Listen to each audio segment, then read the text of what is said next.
ये आपका चैप्टर 2 है। ये सब हम कवर कर चुके हैं, इंपॉर्टेंट डेफिनेशंस हम लोग कवर कर चुके हैं।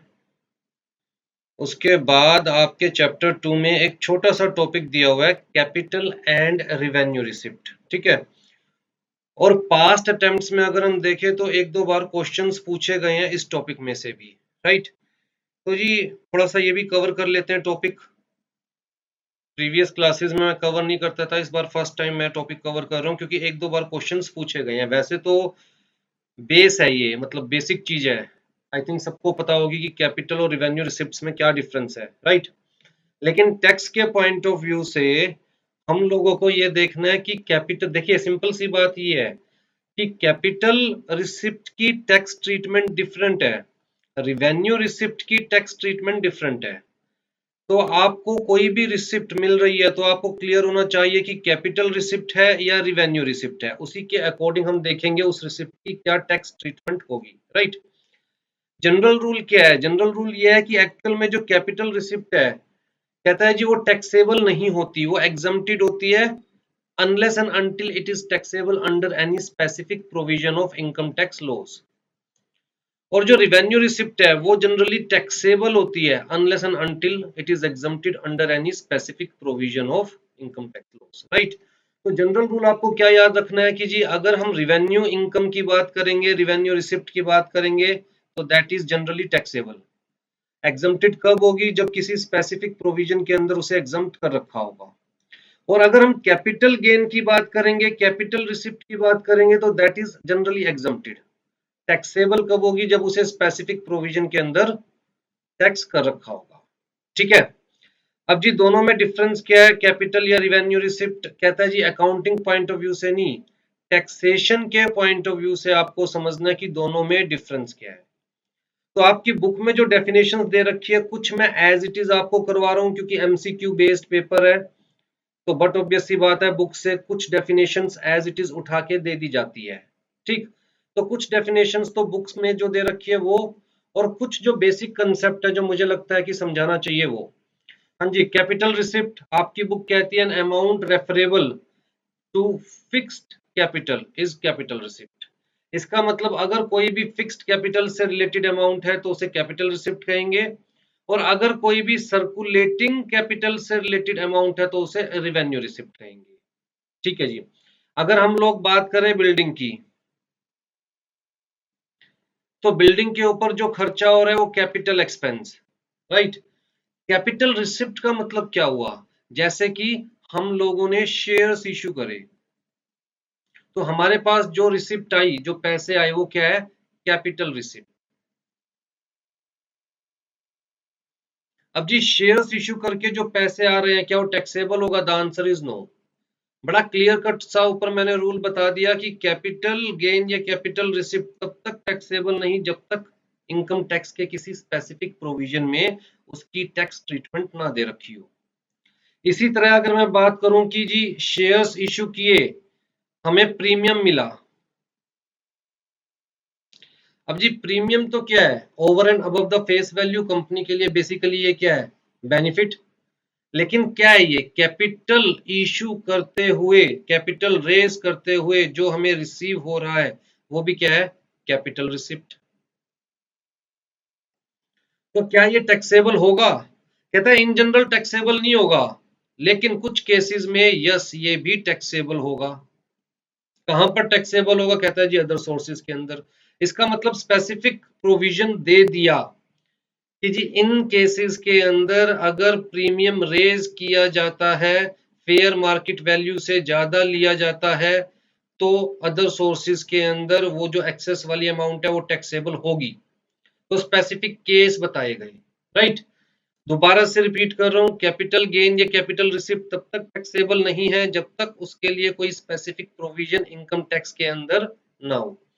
और रिवेन्यू रिसिप्ट के बारे में सोचने की जरूरत नहीं है, वो टैक्सेबल है। वो कब एग्जम्प्टेड होगी? जब स्पेसिफिक प्रोविजन दे रखे होंगे उसके एग्जम्पशन से रिलेटेड। तो जी फिक्स्ड कैपिटल आपकी बुक के according, fixed capital is that capital which is not involved directly in the process of the business but remain unaffected by the process. जैसे कि अगर मैं कहूं बिल्डिंग, क्या ये आउटपुट के अंदर शो होगी? कहता है नहीं जी, बिल्डिंग जो है हमारे आउटपुट के अंदर शो नहीं होगी। Means which can not be traced in the output directly. तो जी बिल्डिंग है, मशीनरी है, प्लांट एंड फिक्स्ड एसेट्स है, इन सबको हम आउटपुट के अंदर डायरेक्टली ट्रेस नहीं कर सकते। तो जी इस टाइप की रिसिप्ट को हम क्या बोलेंगे? कहता है जी कैपिटल रिसिप्ट। तो अगर मैं बिजनेस कर रहा हूं, ध्यान से देखिएगा, अगर मैं बिजनेस कर रहा हूं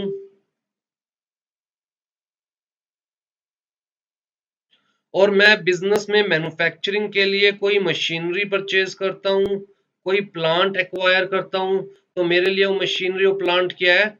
फिक्स्ड एसेट। सिंपल सी बात। अगर मैं इन मशीनरी को या इस प्लांट को सेल करता हूं, पुराने हो गए हैं, आउटडेटेड हो गए हैं, तो जी मैं रिप्लेस करना चाह रहा हूं, मैं सेल करना चाह रहा हूं, तो जो मुझे मिलेगा वो क्या होगा?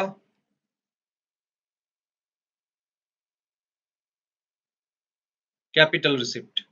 लेकिन मान के चलिए मैं बिजनेस कर रहा हूं और मेरा बिजनेस क्या है? Cell purchase of plant and machinery, मतलब मैं प्लांट या मशीनरी की ही सेल परचेज कर रहा हूं। सेल ऑफ प्लांट या मशीनरी। उस केस में जो प्लांट या मशीनरी को सेल करके मुझे मिलेगा वो क्या होगा?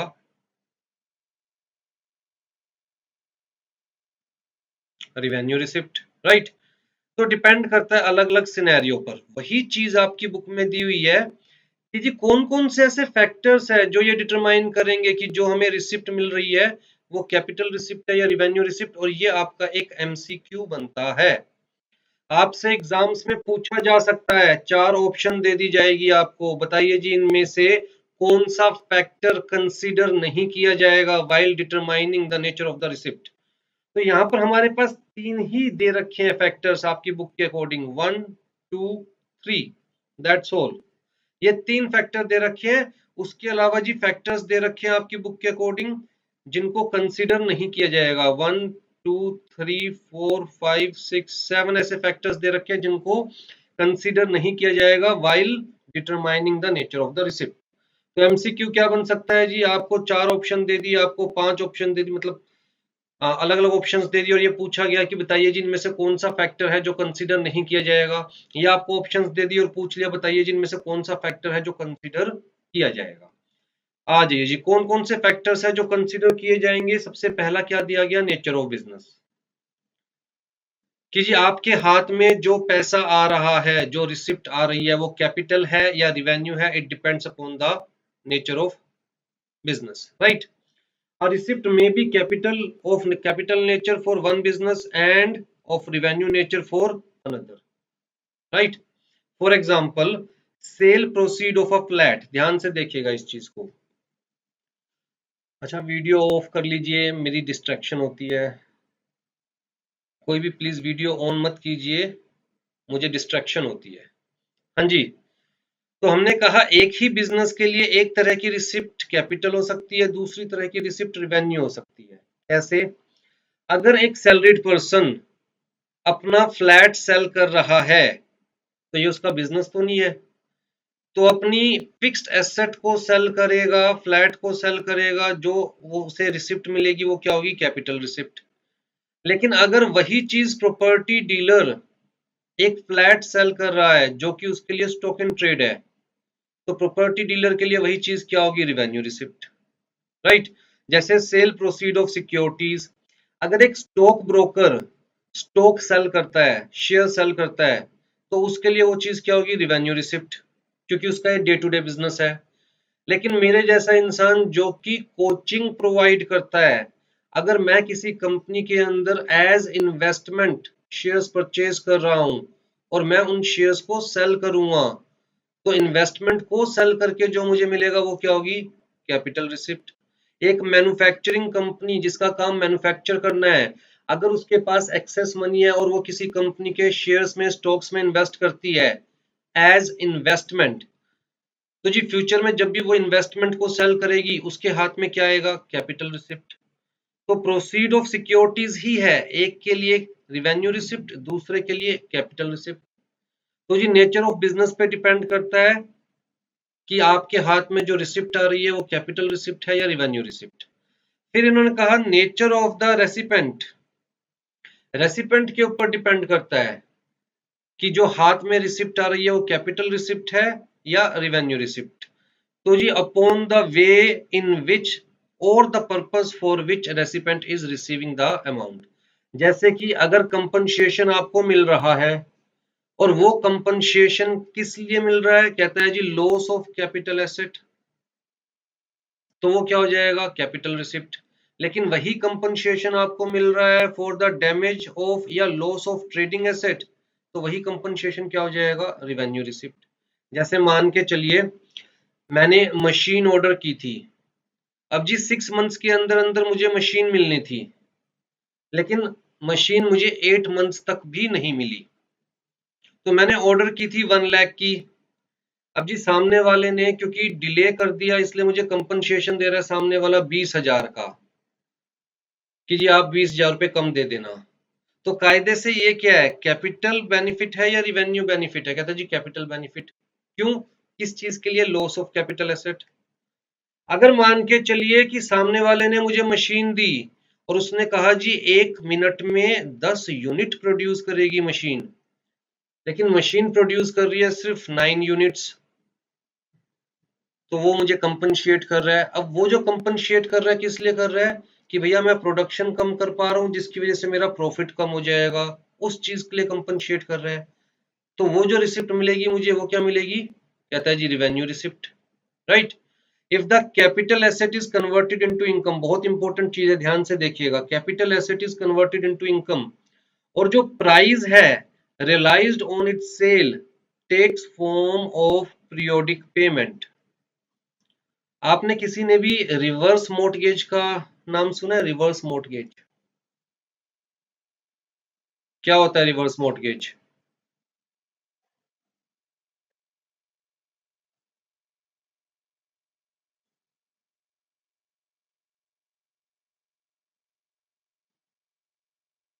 कुछ बैंक हमें देगा स्पेसिफिकली फॉर एजिड पर्सन, ये बड़ी अच्छी चीज है। अगर कोई एजिड कपल है या इंडिविजुअल है जिसके पास रेगुलर अर्निंग नहीं है, काम वो कर नहीं सकता, लेकिन उसके पास अपना घर है, तो वो क्या कर सकता है कि बैंक को या इंश्योरेंस कंपनी को वो क्या करेगा मॉर्टगेज कर देगा अपना घर, कि जी जब तक मैं जिंदा हूं तब तक मैं इस घर में रहूंगा और मेरे मरने के बाद ये घर आप टेक ओवर कर सकते हैं, लेकिन जब तक मैं जिंदा हूं तब तक आपको मुझे मंथली कुछ अमाउंट देना पड़ेगा।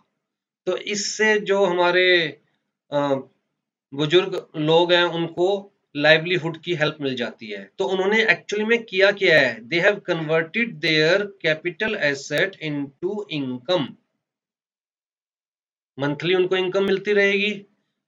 तो जी यहाँ पर क्लियर कट लिखा हुआ है आपकी बुक के अकॉर्डिंग, इनफैक्ट रियलिटी यही है कि जब हम अपनी कैपिटल एसेट को अपनी इनकम में कन्वर्ट कर देते हैं और पीरियोडिकली हमें कुछ रिसिप्ट मिलती रहती है, जैसे हमने कहा कि जी हर मंथ मिलता रहेगा कुछ ना कुछ लाइवलीहुड के लिए, तो वो चाहे हमें अगेंस्ट कैपिटल एसेट मिल रहा है बट उसे रिवेन्यू कंसीडर किया जाएगा, रिवेन्यू रिसिप्ट कंसीडर किया जाएगा, ठीक है। फिर जी receipt in relation to business activities, अब ये भी इंपॉर्टेंट है। कहता है जी generally profit and gain arising from various transactions are entered into in the ordinary course of business, मतलब जो ऑर्डिनरी कोर्स ऑफ बिजनेस के अंदर हमें रिसिप्ट मिल रही है, मे बी आपको लगे कैपिटल नेचर की है, मे बी आपको लगे रिवेन्यू नेचर की है, लेकिन अगर ऑर्डिनरी कोर्स ऑफ बिजनेस के अंदर day to day basis transactions के ऊपर या जो हमारा बिजनेस है उससे बहुत क्लोज या इंसिडेंशियल रिसिप्ट हमें मिल रही है, तो जनरली रिवेन्यू नेचर की होती है।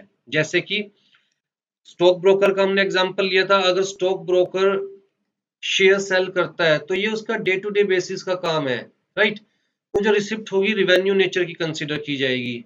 अगर बैंक की या फाइनेंशियल इंस्टीट्यूशंस की बात करें, वो अगर फॉरेक्स में डील करते हैं तो ये इनका डे टू डे बेसिस का काम है, चाहे बैंक डायरेक्टली फॉरेक्स के अंदर इन्वॉल्व नहीं है, लेकिन अगर वो फॉरेक्स में डील कर रहा है along with the banking activities, तो this activity is incidental to their ordinary course of business, और अगर कोई ऐसी एक्टिविटी हम करते हैं which is incidental to our ordinary course of business, तो जनरली उसको रेवेन्यू रिसिप्ट कंसीडर किया जाता है, राइट। कंपनी अगर अपनी ही बिल्डिंग अपने ही एम्प्लॉइज को रेंट पर लेट आउट करती है, तो जी इंसिडेंशियल टू बिजनेस है। इंसिडेंशियल टू बिजनेस का मतलब अपने एम्प्लॉइज को आसपास रखने के लिए, ताकि उनकी एफिशिएंसी इंक्रीज हो, आने जाने में टाइम खराब ना हो, या फिर रिमोट एरिया के अंदर फैक्ट्री लगी हुई है तो आसपास खुद बिल्डिंग बना दी कि जी एम्प्लॉइज यहीं पर रहेंगे, ताकि एम्प्लॉइज एक्चुअल में वहां वर्क करने के लिए जाए, राइट। तो that is incidental to the business of the company. तो अगर एम्प्लॉइज से कुछ रेंट मिलता है तो उसे रिवेन्यू रिसिप्ट कंसीडर किया जाएगा। लेकिन डिपेंड करता है, कहता है जी अगर हम बात करें कि भैया किसी बैंक ने सिक्योरिटीज एज इन्वेस्टमेंट होल्ड करके रखी हुई है, तो उस बैंक के लिए जो सिक्योरिटीज है ये क्या हो गई, इन्वेस्टमेंट। और इन्वेस्टमेंट वर्ड जहां पर भी आ जाएगा कि आपने अपनी इन्वेस्टमेंट को सेल किया है, तो कैपिटल रिसिप्ट, सिंपल सी बात, राइट। तो जी ये एग्जांपल्स भी आपको याद रखने हैं और ये 3 हेडिंग्स भी आपको याद रखनी है, क्योंकि एग्जाम के अंदर ये तीनों दी जा सकती है। क्या क्या है जी, nature of business, reference to the recipient, मतलब रेसिपेंट उस चीज को कैसे डील करता है, या फिर कहता है जी रिलेशन टू बिजनेस, रिसिप्ट का क्या रिलेशन है बिजनेस से, right. Whether that is related to ordinary course of the business और इंसिडेंशियल टू द बिजनेस, और that is a remote income which is from the investment of the company, something like that, all right। आ जाओ जी, factors that do not determine the nature और character of receipt. कौन कौन से ऐसे factors हैं जिनको हमें कंसीडर नहीं करना व्हाइल डिटरमाइनिंग द नेचर या फिर करेक्टर ऑफ द रिसिप्ट। तो जी सबसे पहले क्या है, कहता है करेक्टर या सोर्स ऑफ इनकम। हमें कोई फर्क नहीं पड़ता, कहता है टैक्स के पॉइंट ऑफ व्यू से हमें ये चीज नहीं सोचनी है कि सोर्स ऑफ इनकम क्या है। इन्होंने बड़ी सिंपल सी बात कही कि एक ही तरह की पेमेंट एक इंसान के लिए कैपिटल पेमेंट हो सकती है, लेकिन दूसरे इंसान के लिए रिवेन्यू रिसिप्ट हो सकती है। मैं अगर प्लांट या मशीन परचेज करूं अपने बिजनेस के लिए, तो जी मैं क्या दे रहा हूं, कैपिटल पेमेंट। लेकिन जिससे परचेज कर रहा हूं उसका तो काम ही प्लांट या मशीन बेचना है, तो उसके लिए क्या होगी, रिवेन्यू रिसिप्ट, राइट। तो जी सोर्स ऑफ इनकम कहां से आ रहा है, कहता है उसे हमें कंसीडर नहीं करना है while determining the nature of the receipt. इसी तरह एप्लीकेशन ऑफ इनकम, हम इनकम कहां अप्लाई कर रहे हैं, लोग कहते हैं जी टैक्स के पॉइंट ऑफ व्यू से बिल्कुल भी कंसीडर नहीं करना कि हम इनकम कहां अप्लाई करने हैं, उसके बेसिस पर यह डिटरमाइन नहीं किया जाएगा कि कैपिटल रिसिप्ट है या रिवेन्यू रिसिप्ट। फिर जी इनकम टैक्स में उस एक्सपेंडिचर को मान लीजिए, उस रिसिप्ट को मान लीजिए अलाउंस, मतलब as business expense allowance allowed है या डिसअलाउंस है, मतलब वो एक्सपेंडिचर टैक्स के अंदर अलाउड है या डिसअलाउड है। कहता है इस चीज को हम कंसीडर नहीं करेंगे। हो सकता है कि आपने किसी को सैलरी दी हो, लॉ ने कहा अगर सैलरी नॉन रेजिडेंट को दे रहे हो तो जी आप उसका टीडीएस काटेंगे, उसके बाद सैलरी देंगे। अगर आपने टीडीएस नहीं काटा तो हम मान के चलेंगे कि आपने ये सैलरी पे ही नहीं करी, हम मान के चलेंगे कि आपने सैलरी पे ही नहीं करी, तो जी आपका इसको मतलब आपको इसका डिडक्शन नहीं मिलेगा, आप इसे एज बिजनेस एक्सपेंस नहीं दिखा सकते। अब जी इसका डिडक्शन नहीं मिलेगा, इसका मतलब ये थोड़ी ना है कि इसको हम कैपिटल एक्सपेंडिचर कंसीडर करेंगे, है तो ये रिवेन्यू एक्सपेंडिचर ना, ठीक है। तो लोग कहते हैं जी इस चीज को आप कंसीडर नहीं करेंगे कि हाँ जी इसका टैक्स में डिडक्शन या एक्सपेंडिचर अलाउड है या नहीं है डिडक्शन। फिर जी ट्रीटमेंट या नेम ऑफ एक्सपेंडिचर, कहता है एसएससी अपने अकॉर्डिंग अपने एक्सपेंडिचर का नाम दे सकता है। एसएससी चाहे तो एक एम्प्लॉय को 10 लाख रुपए का पैकेज दे रहा है, जिसमें से कह रहा है जी 5 लाख रुपए की तो बेसिक सैलरी है, 2 लाख रुपए का आपको एट द एंड बोनस मिलेगा, फिर जी 2 लाख रुपए का आपको अलाउंसेस मिलेंगे, 1 लाख रुपए के प्रोक्विजिट्स मिलेंगे। कहता है नाम चेंज होने से कोई इसका नेचर थोड़ा ना चेंज हो गया, रहेगा तो सारा का सारा क्या, सैलरी। तो एसएससी किस नाम से किसी एक्सपेंडिचर को ट्रीट कर रहा है वो डिपेंड नहीं करता, ये फाइंड आउट करने के लिए कि कैपिटल रिसिप्ट है या रिवेन्यू रिसिप्ट है, कैपिटल एक्सपेंस है या रिवेन्यू एक्सपेंस है। फिर जी मैग्नीट्यूड, मतलब कितनी बड़ी क्वांटिटी का है, तो जनरली हमारे दिमाग में क्या होता है, अगर बड़ा खर्चा है तो कैपिटल एक्सपेंडिचर है, छोटा खर्चा है तो रिवेन्यू एक्सपेंडिचर है। कहते हैं नहीं जी, हम इस चीज को कंसीडर नहीं करेंगे, बड़ा खर्चा है छोटा खर्चा है, कैश में हुआ है या ऑनलाइन हुआ है, मेथड ऑफ पेमेंट या मोड ऑफ पेमेंट। कहता है जी इन चीजों को कंसीडर नहीं किया जाएगा while determining the nature of receipt या नेचर ऑफ एक्सपेंडिचर। इसी तरह बेसिस ऑफ मेजरमेंट कि जी अगर खर्चा है प्रॉफिट के 10% तो भैया बड़ा खर्चा है, तो इसको कैपिटल में कंसीडर करेंगे। अगर प्रॉफिट के 2% खर्चा है तो छोटा खर्चा है। कहता है जी बेसिस ऑफ मेजरमेंट कंसीडर नहीं किया जाएगा while calculating the nature of receipt या एक्सपेंडिचर। फिर जी किस वे में एसएससी उस इनकम को एडजस्ट कर रहा है for reducing the tax burden. कहता है लॉ ने कहा legitimate means legitimate devices allowed है अपना टैक्स बर्डन रिड्यूस करने के लिए, टैक्स प्लानिंग करने के लिए। एसएससी किसी भी रिसिप्ट को, किसी भी एक्सपेंडिचर को किस वे में ट्रीट कर रहा है for reducing the tax burden, उस चीज को कंसीडर नहीं किया जाएगा while finding the nature of a receipt या एक्सपेंडिचर। ठीक है जी, सुनने में काफी बोरिंग सा लगा होगा, लेकिन एक दो बार क्वेश्चन पूछे हुए हैं तो आपको दिमाग में रखने पड़ेंगे। ये ऊपर वाले तीनों factors, factors to determine the nature of receipt, और नीचे वाले सातों factors, factors do not determine the nature of receipt या कैरेक्टर ऑफ रिसिप्ट। अब जी ये तो आपकी बुक की तरफ से था, मेरी तरफ से क्या है, आपको मेरी तरफ से हिंट है कि कोई भी क्वेश्चन पूछा जाएगा तो आपको दिमाग में क्या क्या रखना है।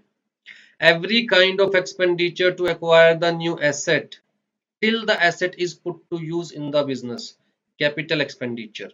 मान के चलते मैंने अपने बिजनेस के लिए एक पुराना ट्रक परचेज किया, कितने का, 2 लाख रुपए का। अब जी बिजनेस में यूज करने से पहले मैंने इसके ऊपर 1 लाख रुपए का खर्चा किया, इसकी मरम्मत करवाई, टायर चेंज किए, सब कुछ किया। तो जी जब मैंने इसे बिजनेस में पुट टू यूज, मतलब बिजनेस में यूज करना शुरू किया, तो कितना खर्चा हो चुका था इसके ऊपर, 3 लाख रुपए का। तो सिर्फ ये कैपिटल एक्सपेंडिचर नहीं है, बल्कि बिजनेस में यूज करने से पहले जो भी खर्चा हुआ वो सारा कैपिटल एक्सपेंडिचर में कंसीडर किया जाएगा, और ट्रक की वैल्यू, ट्रक की कॉस्ट 3 लाख कंसीडर की जाएगी, ना कि 2 लाख। क्लियर है। लेकिन अगर मान के चलो मेरे पास ऑलरेडी एक ओल्ड ट्रक है जिसको मैंने 2 लाख में परचेज किया था, अब उसको यूज करते हुए मुझे 1 महीना हो गया और ट्रक में कुछ दिक्कत आ गई, इंजन में दिक्कत आ गई या टायर चेंज करवाने की जरूरत पड़ गई, तो जी अब मैं इसके ऊपर 50,000 रुपये खर्च कर रहा हूं। अब यहां पर ये मेरा कैपिटल एक्सपेंस नहीं है, क्योंकि मैं ऑलरेडी ट्रक को बिजनेस में यूज करना शुरू कर चुका हूं। जब मैंने यूज करना शुरू किया था तब ट्रक का 2 लाख रुपए मैंने शो किया था। अब उस ट्रक को सेम लेवल पर रन करने के लिए 50,000 रुपये मुझे दोबारा से इन्वेस्ट करना पड़ रहा है, ये रिवेन्यू एक्सपेंस है। तो every kind of expenditure to acquire the new asset till the asset is put to use in the business. फिर जी expenditure to increase the capacity of the asset, ध्यान से देखिएगा, प्रोफेशनल लेवल पर यह case discuss किया जाता है। मान के चलिए कि कोई इलेक्ट्रिसिटी जनरेशन कंपनी है, राइट, और उसने बड़े बड़े लेट से 3 वो लगा रखे हैं, क्या बोलते हैं, बॉयलर्स, जिसमें वाटर बॉयल होता है, स्टीम बनती है, स्टीम बनती है तो स्टीम ऊपर जाएगी और फिर मतलब इलेक्ट्रिसिटी जनरेट होएगी, राइट। तो ये जो बॉयलर हमारा खराब हो गया, एक बॉयलर खराब हो गया, बॉयलर खराब होने की वजह से एफिशिएंसी खत्म हो गई प्लांट की, 1/3 रह, मतलब 2/3 रह गई एफिशिएंसी। अब हम इस बॉयलर की जगह न्यू बॉयलर लेके आ रहे हैं, तो हमारे प्लांट की एफिशिएंसी दोबारा इंक्रीज होगी, एक न्यू एसेट आ रही है, उसके अलावा एफिशिएंसी इंक्रीज होगी। तो जी ये खर्चा क्या होगा, कैपिटल एक्सपेंडिचर। लेकिन अगर इस बॉयलर को ठीक करवाया जाता तो न्यू एसेट्स नहीं आ रही है, फिर क्या होता, रिवेन्यू एक्सपेंडिचर, राइट। फिर जी expenditure to increase the earning, कोई भी ऐसा काम कर रहे हैं जिसकी वजह से अर्निंग इंक्रीज हो रही है तो वो क्या होगा हमारा कैपिटल एक्सपेंडिचर। पहले हम लोग कंप्यूटर्स यूज नहीं करते थे अपने बिजनेस में, अब जी मॉडर्नाइजेशन का टाइम है, हम कंप्यूटर्स यूज कर रहे हैं, मतलब मॉडर्नाइज कर रहे हैं ऑफिस को, तो उसमें जो एक्सपेंस होगा वो क्या होगा कैपिटल एक्सपेंडिचर, क्योंकि it will increase the earning. तो अर्निंग इंक्रीज हो रही है या कॉस्ट रिड्यूस हो रही है, हम कुछ खर्चा ऐसा कर रहे हैं जिसकी वजह से हमारी कॉस्ट रिड्यूस हो रही है, कॉस्ट रिड्यूस होगी तब भी अर्निंग इंक्रीज होगी, तो अगेन कैपिटल एक्सपेंडिचर, राइट। कोई न्यू टेक्नोलॉजी एक्वायर कर रहे हैं तो कैपिटल एक्सपेंडिचर। रिवेन्यू एक्सपेंडिचर कहता है जी सेम लेवल पर बिजनेस को रन करने के लिए जो भी खर्चा किया जाएगा that is revenue expenditure. All kind of taxes, question बड़ा फ्रिक्वेंटली पूछा जाता है कि जी आपको जीएसटी मिला या आपको सेल्स टैक्स मिला, तो जी वो क्या है आपके लिए, कहता है जी रिवेन्यू रिसिप्ट है, वो कैपिटल रिसिप्ट नहीं है, वो क्या है revenue receipt. Expenditure done due to order of government, कोई भी ऐसा काम किया जो करना आपकी मजबूरी है, जैसे कि फाउंडेशन में एक एग्जांपल लिया जाता था कि जी मान के चलिए आपका सिनेमा थिएटर है और उसके अंदर लेट से 3 रो है, गवर्नमेंट का ऑर्डर आया कि जी हर रो के बीच में एक एग्जिट होनी चाहिए, आपने सिर्फ एक ही एग्जिट बना रखी थी, अब गवर्नमेंट के ऑर्डर की वजह से आपको एक और एग्जिट बनानी पड़ी। अगर जनरल सेंस में देखा जाए तो जी हम दीवार को तोड़ रहे हैं, वहां पर बकायदा एसेट्स लगा रहे हैं, तो जी कैपिटल एसेट के अंदर अगर हम मेजर अल्ट्रेशन कर रहे हैं तो कैपिटल एक्सपेंडिचर होगा जनरल सेंस के अंदर। लेकिन क्योंकि गवर्नमेंट के ऑर्डर की वजह से हमें ये करना पड़ रहा है तो रिवेन्यू एक्सपेंडिचर। तो ये दिमाग में रखिएगा, बड़ा इंपॉर्टेंट पॉइंट है, expenditure done due to the order of government. फिर जी डेप्रिसिएशन हमेशा रिवेन्यू एक्सपेंडिचर होता है। Every kind of expenditure to maintain the working capacity और the ownership of the asset. जैसे कि फाउंडेशन में एक एग्जांपल दिया जाता था कि जी आपने एक बिजनेस के लिए लैंड परचेज किया है, परचेज करने के बाद आपको पता चला जी इसके तो टाइटल में डिफेक्ट है, किसी और ने इसके टाइटल के लिए कोर्ट में क्लेम फाइल किया है, तो जी टाइटल को प्रोटेक्ट करने के लिए, अपने टाइटल को प्रोटेक्ट करने के लिए आप जो भी खर्चा करोगे, लीगल एक्सपेंस करोगे, वो सब क्या होगा revenue expenditure, because you are doing the expenditure to protect the ownership. ठीक है जी। The benefit of such expenditure last for long then, मतलब for a long period usually more than 1 year, लेकिन कहता है जी रिवेन्यू एक्सपेंडिचर का benefit usually 1 year के अंदर खत्म हो जाता है, right. It is the expenditure of routine nature. यहाँ पर कुछ एग्जांपल्स दिए हुए हैं, बड़े ध्यान से दिमाग में रखिएगा। कैपिटल प्रॉफिट, कहता है प्रॉफिट एक्रू या arise due to sale of asset in connection with raising of capital due to sale of source of income, आप कोई सोर्स ऑफ इनकम ही सेल कर रहे हैं तो जी कैपिटल प्रॉफिट। ये कैपिटल प्रॉफिट जनरली कहाँ अपीयर होता है, कहता है जनरली बैलेंस शीट में अपीयर होता है, either in the capitalised form और in the form of capital reserve, right. Capital profit हम कभी भी प्रॉफिट एंड लॉस अकाउंट में शो नहीं करते। It may be used for issuing bonus shares, writing of capital loss या creating capital reserve, जैसे कि premium on issue of securities, तो सिक्योरिटी प्रीमियम अकाउंट जो हम बनाते हैं वो क्या है कैपिटल अकाउंट है। उसके अलावा जी profit on sale of building, revenue profit का मतलब कहता है जो day to day ordinary course of business के अंदर हम मैन्युफैक्चर करके या फिर सेल करके सर्विसेज देकर जो प्रॉफिट प्रोड्यूस कर रहे हैं, appears in the profit and loss account. और हम रिवेन्यू प्रॉफिट को कभी भी बैलेंस शीट में शो नहीं करते। रिवेन्यू प्रॉफिट को हम डिस्ट्रीब्यूट कर सकते हैं अमंग द शेयर होल्डर्स या फिर owners. We can create general reserve या दूसरा नाम फ्री रिजर्व। अब सिंपल सी बात है, फ्री रिजर्व हम कभी भी कैपिटल प्रॉफिट से नहीं क्रिएट करते, हमेशा रिवेन्यू प्रॉफिट से क्रिएट करते हैं, right. Example of revenue profit कहता है profit on the sale of goods and services, amount received in lieu of breach of contract by the creditor और डेटर, ये इंपॉर्टेंट एग्जाम्पल है। कहता है जी मैंने आपको ऑर्डर दिया था 1000 यूनिट्स का, आपने ऑर्डर फुलफिल नहीं किया, तो मैंने आपके ऊपर डैमेजेस के लिए क्लेम फाइल किया। कोर्ट ने मुझे 50,000 रुपए का डैमेजेस दिलवाया।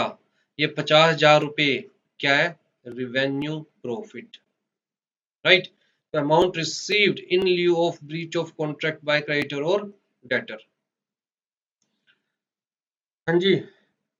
कैपिटल लॉस, लॉस एक्रू या arise due to sale of capital, जैसे कि डिस्काउंट के अंदर सिक्योरिटीज इशू करी, या सेल ऑफ कैपिटल एसेट जैसे कि loss on sale of building, loss on investment. तो जहां इन्वेस्टमेंट वर्ड आ जाए, सेल परचेज ऑफ इन्वेस्टमेंट, वहां कैपिटल लॉस या कैपिटल प्रॉफिट, सिंपल सी बात। ठीक। कैपिटल लॉस बैलेंस शीट में शो होता है और धीरे धीरे करके हम उसको राइट ऑफ करते हैं। अच्छा, प्री इनकॉर्पोरेशन एक्सपेंस क्या होगा? कैपिटल एक्सपेंडिचर होगा या revenue expenditure? Pre incorporation expenditure of a company, capital expenditure. आ जाइए जी, अब एक्चुअल टॉपिक पे आते हैं। ये तो मेरे हिसाब से साइड टॉपिक था, टैक्स का टॉपिक ही नहीं है, अकाउंट्स का टॉपिक था। एक्चुअल टॉपिक पे आते हैं। हाँ जी। Charge of income. अभी तक हम लोगों ने कितने सेक्शंस पढ़े इनकम टैक्स के? हमने सेक्शन 1 के बारे में देखा था कि सेक्शन 1 क्या है। कहता है जी शॉर्ट टाइटल है, एप्लीकेशन है, कमेंसमेंट है, ये सारी चीजें।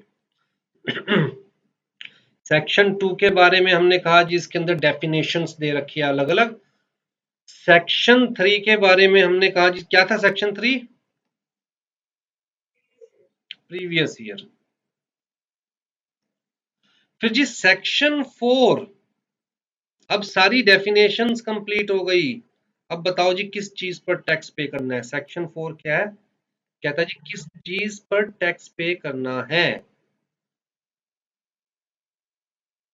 Charge of income tax.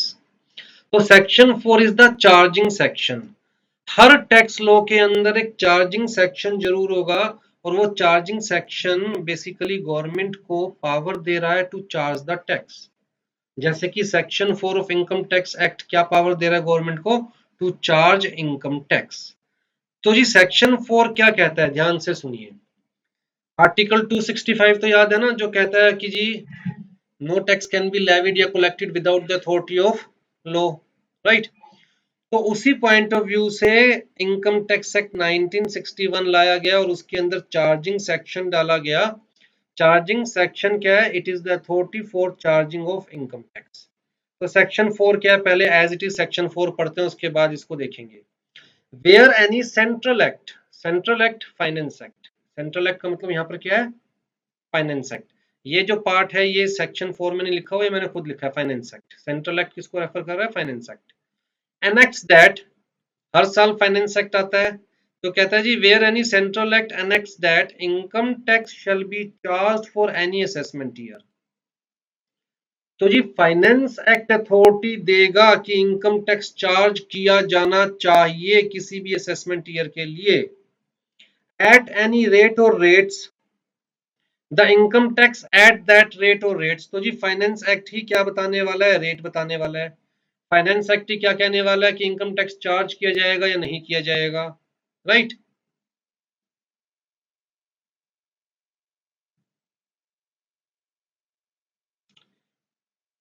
Class के एंड में पूछना है चीज, वैसे मैं बता दूंगा।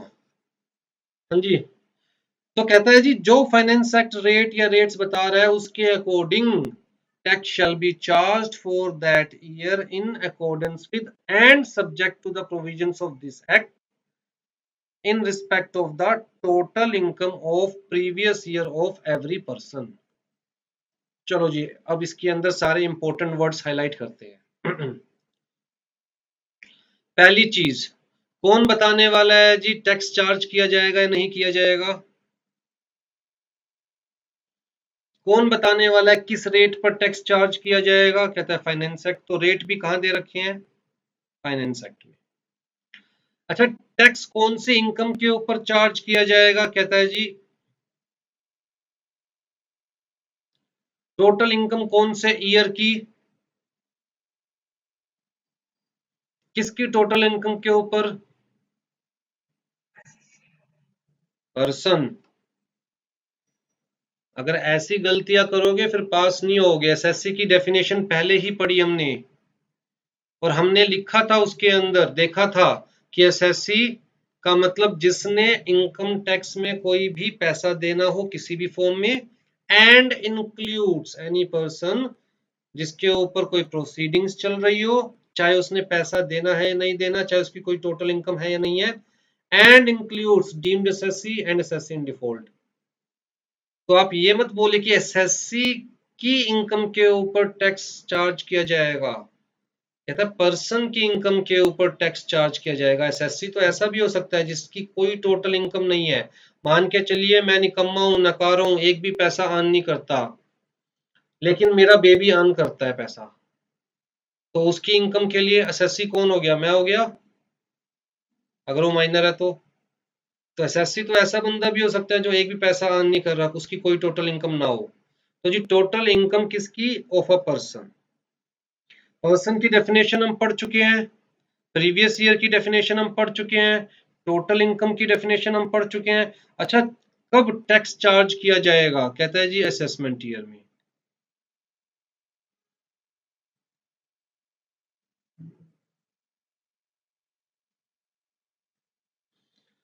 तो जी सेक्शन 4 सब सेक्शन 1 ने बड़ी सिंपल सी बात कही कि जो भी इनकम कोई पर्सन प्रीवियस ईयर में अर्न करेगा, उस इनकम को as per income tax act assess कीजिए और टोटल इनकम कैलकुलेट कीजिए।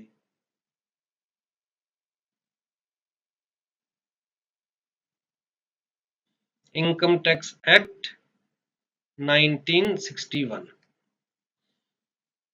इसका मतलब जिस जो उसने प्रीवियस ईयर में अर्न किया, हो सकता है उसमें से कुछ एग्जम्प्टेड हो सकता है उसे डिडक्शन मिल जाए, सब प्रोविजन अप्लाई करने के बाद आप क्या फाइंड आउट कीजिए? Total income. जो प्रोविजन अप्लाई किए जाएंगे वो इनकम टैक्स एक्ट 1961 के किए जाएंगे। किसने कहा? ये भी सेक्शन 4 ने ही कहा। कहता है जी income tax at those rate और those rates shall be charged for any year for that year in accordance with and subject to the provision of this act, मतलब इनकम टैक्स एक्ट 1961। तो जी tax impose किया जाएगा या नहीं किया जाएगा? Finance act बताएगा। किन रेट्स पे किया जाएगा? फाइनेंस एक्ट बताएगा। लेकिन टोटल इनकम कैसे कैलकुलेट की जाएगी? कहता जी as per the provisions of income tax act 1961। ठीक, तो जी प्रीवियस ईयर की टोटल इनकम कैलकुलेट कीजिए as per income tax act 1961, और फिर उसका टैक्स असेसमेंट ईयर में पे कीजिए। तो जी प्रीवियस ईयर की इनकम कब टैक्स चार्जेबल है? कहता है जी असेसमेंट ईयर में। इतनी सी बात कही, ठीक है। In respect of income chargeable under subsection 1, income tax shall be deducted at source or paid in advance where it is so deductible or payable under the provision of this act। साथ में इन्होंने ये कहा कि जी देखिए subsection 1 ने कहा previous year की इनकम असेसमेंट ईयर में चार्जेबल है, लेकिन अगर इनकम टैक्स एक्ट 1961 ने कहीं पर टीडीएस के प्रोविजंस दिए हैं तो जी फिर एट सोर्स टैक्स डिडक्ट कर लिया जाए, असेसमेंट ईयर तक ना रुका जाए। एडवांस टैक्स के प्रोविजंस दिए हैं तो जी एडवांस में ही टैक्स ले लिया जाए, असेसमेंट ईयर तक ना रुका जाए। राइट, तो इसका मतलब टीडीएस और एडवांस टैक्स चार्ज करने की अथॉरिटी किसने दी? और नॉर्मल जो टैक्सेशन प्रोसेस है उसके बारे में किसने बताया? क्लियर है जी?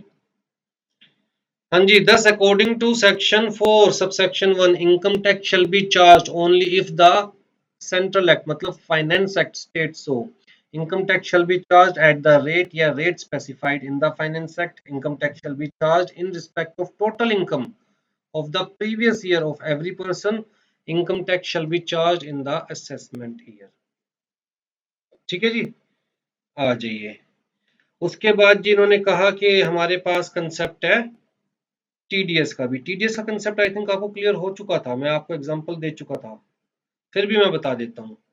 टीडीएस का कंसेप्ट क्या है कि जैसे ही सोर्स कहता है जी पे करेगा अब मैं यहाँ एसएससी लिख सकता हूँ। जैसे ही सोर्स पे करेगा एसएससी को, तो सोर्स के ऊपर रिस्पॉन्सिबिलिटी डाली गई कि आप एसएससी को जो भी पे कर रहे हो उसमें से इतना परसेंट, लेट्स से 10% डिडक्ट कर लीजिए। तो टैक्स डिडक्शन एट सोर्स। अगर आप रेंट पे कर रहे हो लैंडलॉर्ड को, जैसे इस एग्जांपल में दे रखा है, अगर आप रेंट पे कर रहे हो, कितना पे कर रहे हो, 30,000 रुपीज पर मंथ, तो एक काम कीजिए, 3,000 रुपए मतलब 10% आप डिडक्ट कर लीजिए और लैंडलॉर्ड को सिर्फ कितना दीजिए, 27,000। तो जी इसका क्या करना है, कहता है जी ये गवर्नमेंट के पास डिपॉजिट करवाइए ऑन बिहाफ ऑफ लैंडलॉर्ड,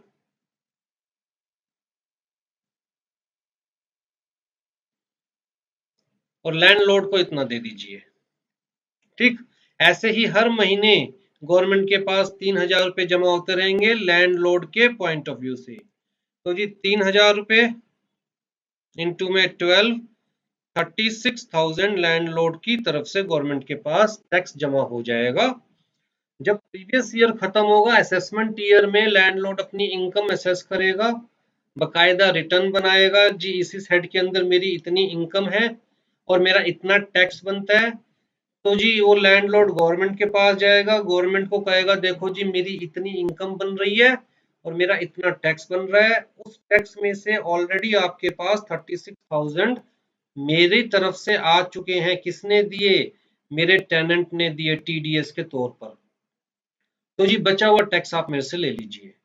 अगर मान के चलिए ये टैक्स ऑलरेडी ज्यादा जा चुका है लैंडलॉर्ड की तरफ से गवर्नमेंट के पास, और जो फाइनल टैक्स बनता है असेसमेंट ईयर में कम बनता है, तो गवर्नमेंट कहेगी चलो भैया जितना रिफंड बनता है उतना रिफंड ले लीजिए। ठीक है जी। क्यों करती है गवर्नमेंट ऐसे, दो रीजन मैंने आपको बताए थे। पहला रीजन, इंसान जितना मिलता है पहले ही खर्च करने की सोचता है। तो ऐसा ना हो कि जब साल खत्म हो और टैक्स देने की बारी आए, टैक्स बने जी 2 लाख रुपए, तो पता चले जी 2 लाख तो अकाउंट में है ही नहीं, हम तो सारा खर्च कर चुके हैं। पहली चीज तो ये। और दूसरी चीज, गवर्नमेंट कोई पूरे साल थोड़ी ना वेट करेगी कि पूरे साल आपका वेट करेगी उसके बाद आप टैक्स पे करोगे। भैया बजट कब आया, बजट आया फरवरी में, लेट्स से 2021। कब से एप्लीकेबल है, 1 अप्रैल 2021, जिसमें गवर्नमेंट ने बताया कि जी हम इस फाइनेंशियल ईयर में कितना खर्चा किस डिपार्टमेंट किस हेड में करने की सोच रहे हैं। किस बेसिस पे बताया कि भैया लोग टैक्स पे करेंगे, तो पे करो ना साथ साथ टैक्स। तो पे एज यू अर्न, इससे बेनिफिट क्या होगा, कहता है चाहकर भी आप डिफॉल्ट नहीं कर सकते क्योंकि एडवांस में आपका टैक्स गवर्नमेंट के पास डिपॉजिट हो रहा है। चलो कंप्लीट नहीं हो रहा, कुछ परसेंट तो हो रहा है, राइट। अगर मान के चलो आपका टोटल टैक्स 2 लाख रुपीज बनता है और आप ऑलरेडी 1 लाख या फिर 1.5 लाख का एडवांस टैक्स पे कर चुके हो या टीडीएस पे कर चुके हो, तो कितना और देना है, सिर्फ 1 लाख और देना है। ये छोटी अमाउंट है, ये पे की जा सकती है, डिफॉल्ट होने के चांसेस कम है। ये बड़ी अमाउंट है, यहाँ डिफॉल्ट होने के चांसेस ज्यादा है। क्लियर है जी। ठीक है, तो ये हमारे पास क्या हो गया, टीडीएस या एडवांस टैक्स का कॉन्सेप्ट। एडवांस टैक्स किस केस में, सैलरी के केस में। किस केस में, कहता है जी बिजनेस के केस में। ठीक, तो जी एडवांस टैक्स और टीडीएस की अथॉरिटी भी सेक्शन 4 ने ही दी, और जो नेक्स्ट ईयर को असेसमेंट ईयर कंसीडर करके आपको टैक्स पे करना है उसकी अथॉरिटी भी सेक्शन 4 ने ही दी। अब जी नॉर्मल रूल आपको क्या याद रखना है, कहता है जी नॉर्मली तो आपको ये याद रखना है कि जी प्रीवियस ईयर में अर्न करेंगे, उसके बाद असेसमेंट ईयर में हम लोग हिसाब किताब जोड़ेंगे जिसे हम कहते हैं रिटर्न्स, और देखेंगे कितना टोटल इनकम बन रहा है हमारा, उसके ऊपर क्या टैक्स लायबिलिटी बन रही है, और जो टैक्स लायबिलिटी बन रही है वो हम उठाकर जमा करवा देंगे। ठीक, लेकिन कुछ केसेस ऐसे दिए हुए हैं जहां पर हम अगले साल तक वेट नहीं करेंगे। एडवांस टैक्स या टीडीएस की बात नहीं कर रहे, दोबारा से ध्यान दीजिए, एक चीज समझाना चाहूंगा। आप टीडीएस दे रहे हैं बट फाइनल असेसमेंट कब होगी, असेसमेंट ईयर में। ये तो एक तरह से क्या है, काइंड ऑफ एडवांस। आप एडवांस टैक्स दे रहे हैं बट फाइनल असेसमेंट कब होगी, असेसमेंट ईयर में। ये तो एक तरफ से क्या है, एडवांस। पहली चीज तो ये समझिए। दूसरी चीज, अब मैंने कहा जी 30,000 रुपए में से गवर्नमेंट के पास जाएंगे 3,000 रुपए और आपके पास आएंगे 27,000 रुपीज। ये टीडीएस के तौर पे गवर्नमेंट के पास गए। आप अपनी इनकम 30,000 ही शो करोगे जब इनकम कैलकुलेट करोगे पूरे महीने की, पूरे साल की, तो 30,000 इंटू में 12 कैलकुलेट करोगे, ना कि 27,000 इंटू में 12। लो कहता है ये क्या है, एक्चुअली रिसीव्ड।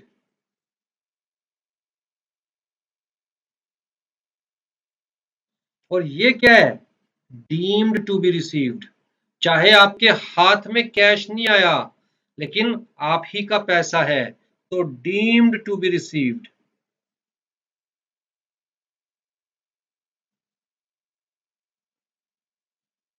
क्लियर है जी। मान के चलिए आप कहीं पर जॉब कर रहे हैं, आप कहते हो जी मेरी 30,000 रुपीज पर मंथ सैलरी है, पूरे साल में जाके मेरे 3 लाख रुपए बनेंगे जी, 3,60,000। गवर्नमेंट ने कहा अच्छा 3,60,000 बनेंगे, 2.5 लाख तक तो आपको कोई टैक्स पे नहीं करना।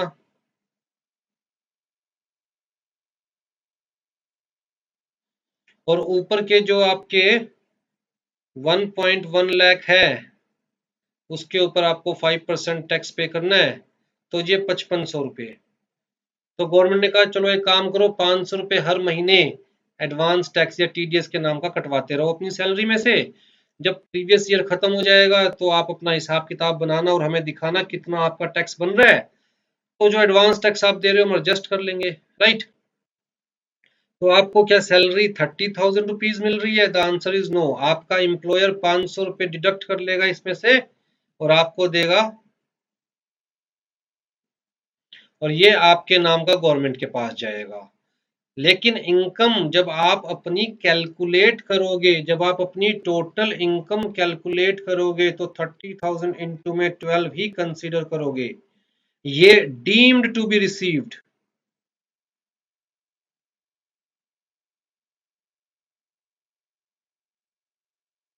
और ये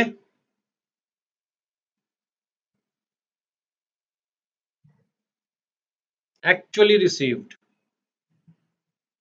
क्लियर है जी पॉइंट?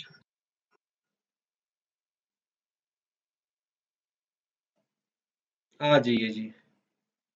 अब हमने कहा कि जी चाहे हम एडवांस टैक्स की बात करें या टीडीएस की बात करें, कहता है जी ये तो for the time Bing temporary payment है।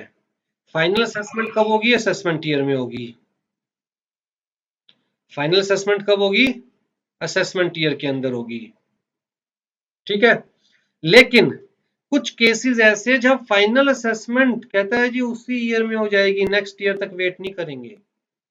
फाइनल असेसमेंट उसी ईयर में हो जाएगी, नेक्स्ट ईयर तक वेट नहीं करेंगे। कौन से केसेस है? 5 केसेस है, याद रखिएगा, एमसीक्यूज के पॉइंट ऑफ व्यू से बड़े इंपॉर्टेंट है।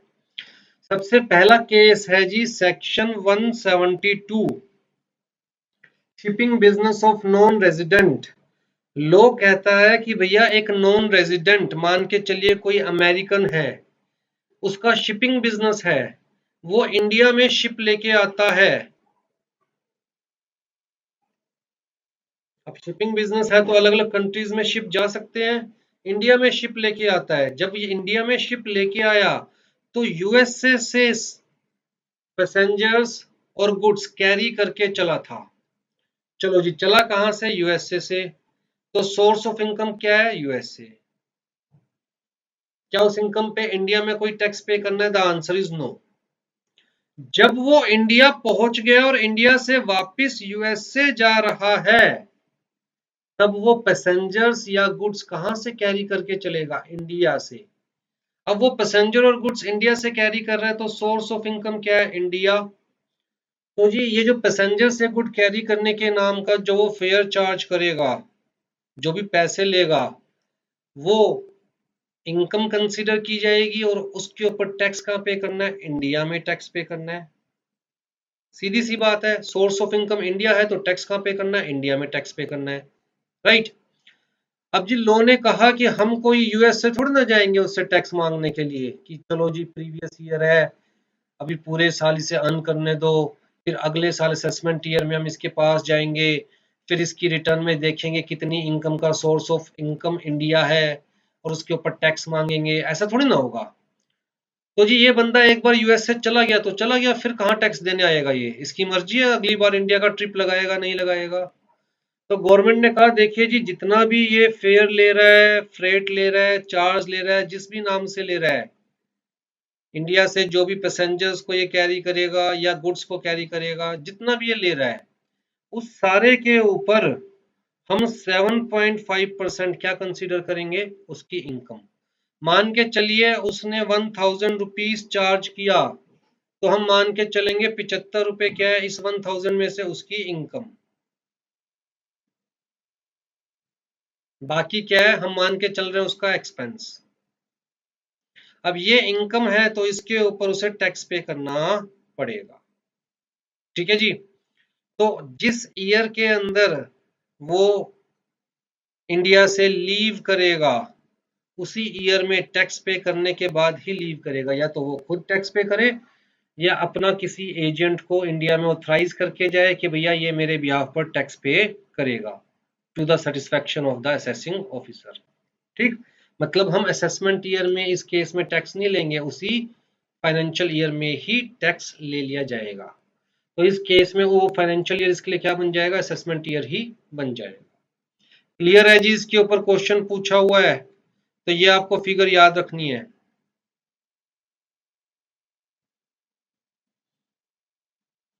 हाँ जी, next case, assessment of persons living India. अब मान के चलिए जी मिस्टर एक्स हैं, ये रेजिडेंट इन इंडिया है, लेकिन अब ये परमानेंटली यूएस से शिफ्ट होने जा रहे हैं। कब यूएस से शिफ्ट होंगे जी, कहता है जी देखिए यूएस से ये शिफ्ट होंगे लेट्स से 1/7/2021 को। ठीक है जी। अभी इनका प्रीवियस ईयर कहता है जी देखिए 1 अप्रैल 2020 से लेकर 31 मार्च 2021, ये प्रीवियस ईयर, जिसके नाम का टैक्स इन्हें कब देना था, असेसमेंट कब होनी थी, असेसमेंट ईयर में, राइट। तो ये असेसमेंट ईयर 1 अप्रैल 2021 से लेकर 31 मार्च 2022, इस पीरियड में इन्होंने जो इनकम अर्न करी उसकी असेसमेंट होगी इस पीरियड में। बट ये भाई साहब तो जा रहे हैं 1/7/2021 को, ये तो हमेशा के लिए इंडिया छोड़कर जा रहे हैं, पता नहीं वापस कब आएंगे। तो जी क्या इस पीरियड की इनकम के लिए हम अगले असेसमेंट ईयर का वेट करें? अगर हम इस पीरियड की इनकम देखें तो जी इस इनकम के पॉइंट ऑफ व्यू से असेसमेंट ईयर क्या होगा, कहता है जी 1 अप्रैल 2022 से लेकर 1 अप्रैल 31 मार्च 2023। तो क्या हम इस पीरियड की इनकम के लिए यहां तक वेट करें? अगर हम यहां तक वेट करेंगे तो ये भाई साहब तो भाग जाएंगे 1/7/2021 को, अगले साल ये है ही नहीं इंडिया के अंदर, तो कोई स्पेसिफिकली टैक्स देने के लिए इंडिया में थोड़ी ना आएंगे। तो लो ने कहा भैया ये जो इनकम है इस पीरियड की, इंडिया छोड़ के जाने से पहले टैक्स ले लिया जाए, मतलब इस इनकम पर इसी ईयर में टैक्स ले लिया जाए, इस इनकम पर इसी प्री ईयर में टैक्स ले लिया जाए, अगले साल तक की वेट ना की जाए, असेसमेंट ईयर तक की वेट ना की जाए। तो जी इस पीरियड के ऊपर टैक्स किस रेट पे लगेगा? लो ने कहा देखिए यहां पर हमारे पास फाइनेंस एक्ट आया, फाइनेंस एक्ट के शेड्यूल 1 के पार्ट 1 ने रेट बताया कि जी प्रीवियस ईयर की इनकम पे क्या टैक्स पे करना है। तो ये जो 1 अप्रैल 2020 से लेकर 31 मार्च 2021 तक की इनकम है उसके ऊपर तो जेन्युइन जो टैक्स रेट लगना चाहिए। और पार्ट 3 ने एडवांस टैक्स का रेट बताया, तो ये वाली जो इनकम है इसके ऊपर एडवांस टैक्स के अकॉर्डिंग टैक्स लगाइए और इंडिया छोड़ के जाने से पहले इनकम पर टैक्स ले लीजिए। क्लियर है जी? तो ये भी एक्सेप्शन हो गई कि जी हम पहले साल की इनकम पे अगले साल टैक्स पे करते हैं, लेकिन इस केस में कहता है जी इस पीरियड की इनकम के ऊपर इसी पीरियड में टैक्स ले लीजिए, अगले साल तक की वेट मत कीजिए, क्योंकि पता नहीं अगले साल ये बंदा इंडिया में वापस आएगा या नहीं आएगा। ठीक है जी, आ जाइए जी। फिर तीसरा केस क्या है हमारे पास, assessment of association of person और बॉडी ऑफ इंडिविजुअल और आर्टिफिशियल जुडिशियल पर्सन। कहता है जी ये तीनों ही क्या है, unincorporated form of business. Association of person, body of individual, 4 दिन के लिए मिले, बिजनेस किया, उसके बाद सब अपने अपने रास्ते।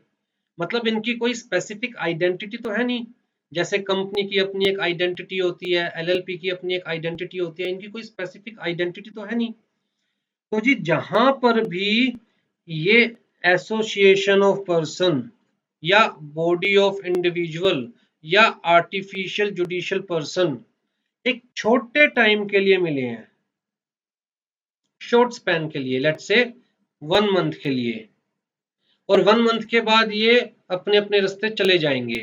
जैसे मान के चलिए ए बी सी डी, इन चारों ने एक एसोसिएशन ऑफ पर्सन बनाई कि जी 1 महीने जब ट्रेड फेयर लगेगा दिल्ली में प्रगति मैदान में, तो हम चारों मिलकर चलो स्टॉल लगाते हैं, चारों मिलकर। 1 महीने में ट्रेड फेयर खत्म हो जाएगा, उसके बाद सारे अपने अपने घर अलग अलग। तो जी क्या गवर्नमेंट इन चारों के पीछे भागेगी कि भैया आपने ट्रेड फेयर में स्टॉल लगाया था, वहां आपने इनकम अर्न की थी, उसके ऊपर टैक्स दीजिए। ए कहेगा कि भैया बी ने इनकम ले ली थी सारी, उससे टैक्स मांगो, बी कहेगा जी सी ने ले ली थी, उससे टैक्स मांगो। गवर्नमेंट कहती है अगले साल तक का वेट ही नहीं करना है ऐसे केस में। कहता है जी किस ईयर के अंदर इन्होंने स्टॉल लगाया, लेट्स से 1 अप्रैल 2021 से लेकर 31 मार्च 2022 तक की बात कर रहे हैं। इन्होंने स्टॉल लगाया जी इस टाइम पर, कब, 1 मई 2021 से लेकर 30 मई, बस ये 30 दिन इन्होंने स्टॉल लगाया। तो भैया आप टैक्स पे कर दो अभी की अभी, हम असेसमेंट ईयर मतलब अगले साल तक वेट नहीं करेंगे, क्योंकि आपकी कोई लॉ की नजरों में फिक्स्ड आइडेंटिटी नहीं है। तो जिस ईयर में आप अर्न कर रहे हो उसी ईयर में आप टैक्स पे कीजिए। ठीक है जी। चौथा हमारे पास केस क्या है, जहां पर इनकम टैक्स ऑफिसर को लगता है कि कोई भी पर्सन अपनी एसेट को अलाइन कर सकता है, डिस्पोज ऑफ कर सकता है, दूसरे के नाम पे शो कर सकता है, दूसरे के नाम पे ट्रांसफर कर सकता है अपनी टैक्स लाइबिलिटी बचाने के लिए। मान के चलिए कि मेरे पास 1 करोड़ रुपए के शेयर्स थे, तो जी इनके ऊपर जो इनकम अर्न करूंगा मैं, let's say dividend income, tax मुझे ही पे करना है उस इनकम के ऊपर, राइट।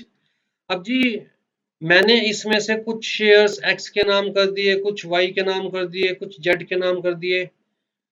अब असेसिंग ऑफिसर को खबर लग गई कि भैया अनुराग जी तो अपनी एसेट्स को अलाइन कर रहे हैं, डिस्पोज ऑफ कर रहे हैं जानबूझ के, ताकि मेरे नाम पे एसेट शो ना हो, और जब मेरे नाम पे एसेट शो नहीं होगी तो मुझसे टैक्स मांगा नहीं जाएगा। मैंने इनके नाम पे एसेट शो कर दी, अब जी इनकम क्या है इनके नाम पे आएगी, और मैं चुपके से अंदर खाने इनसे पैसे ले लूंगा। इसको 25, लेट्स से 2.5 लाख रुपए की इनकम इसके पास आई, 2.5 लाख रुपए की इनकम इसके पास आई, 2.5 लाख रुपए की इनकम इसके पास आई। ठीक है। अब ये जी 2.5 लाख तक की तो एग्जम्प्टेड है इंडिविजुअल केस में, तो इसको भी कोई टैक्स पे नहीं करना, इसको भी कोई टैक्स पे नहीं करना, तीनों निकम्मे थे। ठीक। तो मैंने इनको कहा कि मैं तुम्हारे नाम पर शेयर्स शो कर रहा हूं, तुम्हें मैं लेट्स से 5-5 हजार रुपए तीनों को दूंगा इस नाम के, बाकी सारे पैसे मुझे कैश में वापस दे देना। अब ये क्या काम हो गया कि मैं अपनी एसेट्स को डिस्पोज ऑफ कर रहा हूँ या अलाइन कर रहा हूँ जस्ट टैक्स इवेजन के पॉइंट ऑफ व्यू से। उस केस में इनकम टैक्स ऑफिसर कहेगा कि भैया आप तो बड़े चालाक हो, अगले साल तक आपकी इनकम के ऊपर टैक्स लेने के लिए हम नहीं वेट करेंगे, जिस ईयर में इनकम अर्न कर रहे हो उसी ईयर में टैक्स पे कीजिए। सिंपल सी बात, ठीक है। फिर जी डिसकंटिन्यूड बिजनेस, सेक्शन 176, मतलब अगर मान के चलिए मैं अपने कोचिंग के बिजनेस को डिसकंटिन्यू कर रहा हूं, तो लोगों ने कहा जी inform assessing officer, inform assessing officer, ताकि असेसिंग ऑफिसर आपकी कंप्लीट टैक्स लाइबिलिटी आपको बता सके। आप बिजनेस छोड़ रहे हो तो उससे पहले आपको आपकी टैक्स लाइबिलिटी पता होनी चाहिए, तो you must inform the assessing officer. कम से कम कब, कहता है कि within 15 days of discontinuation. तो जी मैं इनकम टैक्स ऑफिसर को इन्फॉर्म करूंगा कि भैया मैं बिजनेस डिसकंटिन्यू कर चुका हूं, अगर मेरी कोई टैक्स लाइबिलिटी है तो मुझे बता दीजिए, अब मेरा आगे आराम करने का मूड है, बिजनेस करने का मूड नहीं है। तो इनकम टैक्स ऑफिसर देखेगा कि बंदा जेन्युइन है या नहीं है। अगर उसे लगता है बंदा जेन्युइन है तो वो कहेगा कोई बात नहीं यार, चाहे मैं 1 सितंबर को डिसकंटिन्यू कर रहा हूं, वो कहेगा कोई बात नहीं, असेसमेंट ईयर में टैक्स पे कर दियो। अगर उसे लगेगा कि बंदा जेन्युइन नहीं है तो कहेगा भैया डिसकंटिन्यू कर दिया बिजनेस, साथ साथ टैक्स पे कीजिए जितना भी आपका बन रहा है, हम असेसमेंट ईयर तक वेट नहीं करेंगे। ठीक है, तो जी ये 5 केसेस मैंने आपको बताए। इन 5 केसेस में से फर्स्ट 4 केसेस के अंदर इनकम टैक्स अथॉरिटी की डिस्क्रिशन नहीं है, मर्जी नहीं है कि वो इसी साल टैक्स ले या अगले साल टैक्स ले। कहता है जी पहले वाले 4 केसेस में जिस ईयर में इनकम अर्न की गई उसी ईयर के अंदर टैक्स पे करना पड़ेगा।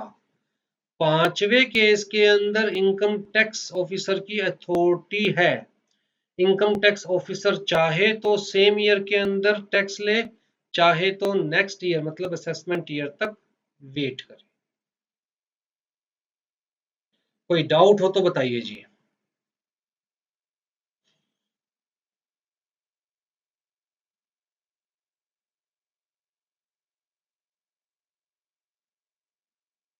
चले आगे।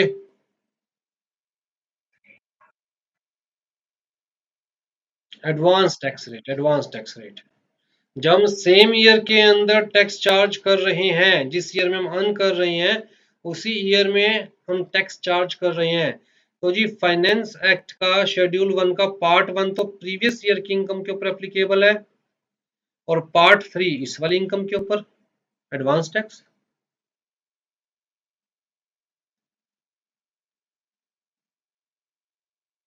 चले आगे, आ जाइए जी। क्वेश्चन आंसर्स एक साथ करेंगे, 2-3 टॉपिक कर लें। नेक्स्ट हमारे पास टॉपिक क्या है, स्कोप ऑफ टोटल इनकम। अब जी सेक्शन 4 ने क्या कहा कि कौन सी इनकम टैक्सेबल है, टोटल इनकम टैक्सेबल है। अब जी टोटल इनकम कैलकुलेट करने के लिए सेक्शन 5 कहता है कि आपको रेजिडेंशियल स्टेटस पता होना चाहिए, क्योंकि total income depends upon the residential status of a person. ठीक, तो जी रेजिडेंशियल स्टेटस कहाँ दे रखा है, सेक्शन 6 में दे रखा है।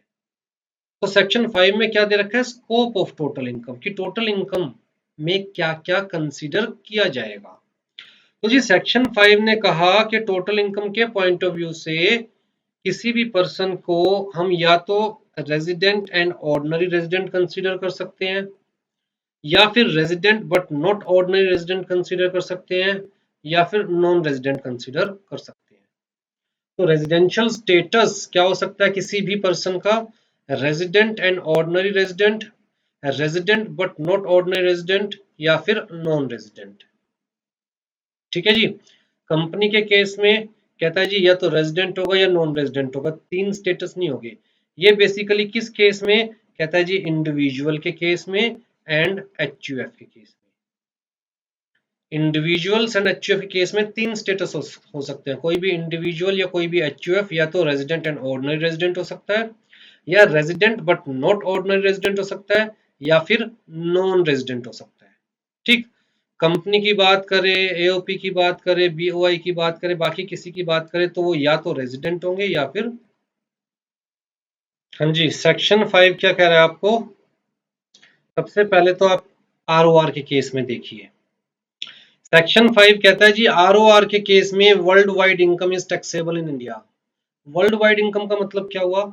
कहता है चाहे वो इनकम रिसीव्ड या deemed to be received in India है, चाहे वो इनकम एक्रू और अराइज या डीम्ड टू एक्रू और अराइज इन इंडिया है, चाहे वो इनकम एक्रू या अराइज आउटसाइड इंडिया है। ठीक है, तो जी in case of ROR world wide income is taxable in India whether the source of income is situated in India और आउटसाइड इंडिया, या फिर income is received in India या आउटसाइड इंडिया, कोई फर्क नहीं पड़ता।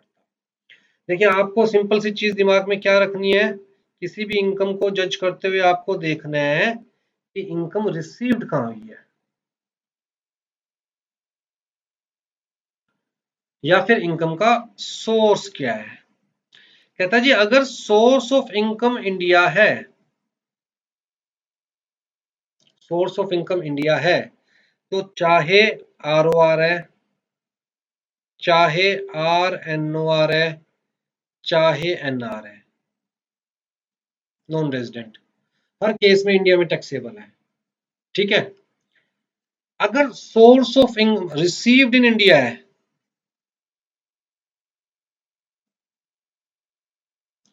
तो जी तीनों ही केस में चाहे आरओआर है, चाहे आरएनओआर है, चाहे एनआर है, तीनों ही केस में टैक्सेबल इन इंडिया। पहले तो इस चार्ट को अपने माइंड में बिठा लीजिए।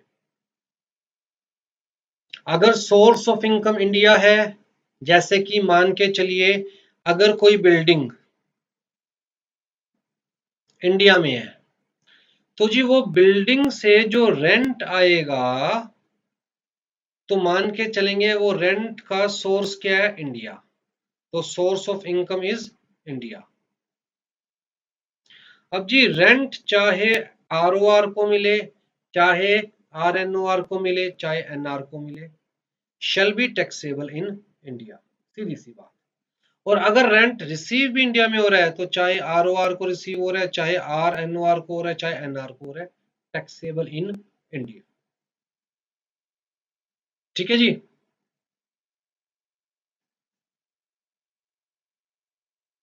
दोबारा से आइए, तो एक चीज क्या इंपॉर्टेंट है? रिसिप्ट। दूसरी चीज क्या इंपॉर्टेंट है? सोर्स। रिसिप्ट इन इंडिया कहता है जी इनकम रिसीव्ड और deemed to be received in India, taxable in India ROR के केस में। Source of income is India, taxable in India ROR के केस में। कहता है source of income is outside India, तो भी टैक्सेबल इन इंडिया आरओआर के case में। राइट, अब यहां पर नोट कीजिए, इनकम रिसीव्ड और डीम्ड टू बी रिसीव्ड। पहले छोटे छोटे एग्जांपल्स देते हैं, फिर हमने कहा आपको रेंट कितना मिल रहा है? 30,000, जिसमें से टीडीएस कितना कट रहा है? 3,000। आपके हाथ में कितना आ रहा है? 27,000। तो ये क्या है? रिसीव्ड। और ये क्या है?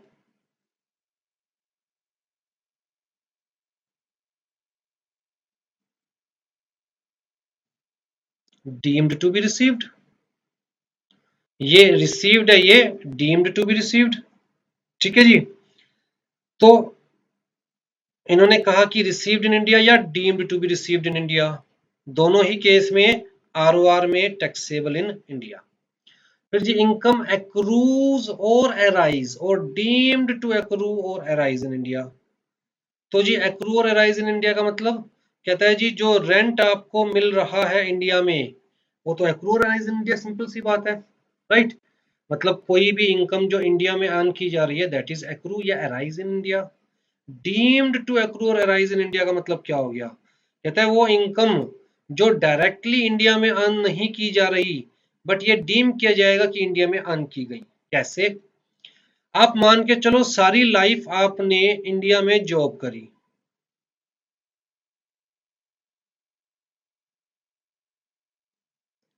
अब जी आप रिटायर हो गए और रिटायर होने के बाद आप कहां पर चले गए, लेट्स से यूएसए, कि अपनी रिटायरमेंट हम लोग मौज में बिताएंगे, और आप कहां चले गए, यूएसए।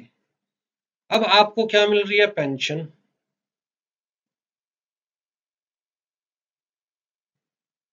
पेंशन क्यों मिल रही है आपको, कहता है जी जो जॉब आपने इंडिया में की थी उस वजह से आपको पेंशन यूएसए में मिल रही है, चाहे ये पेंशन रिसीव्ड इन यूएसए है।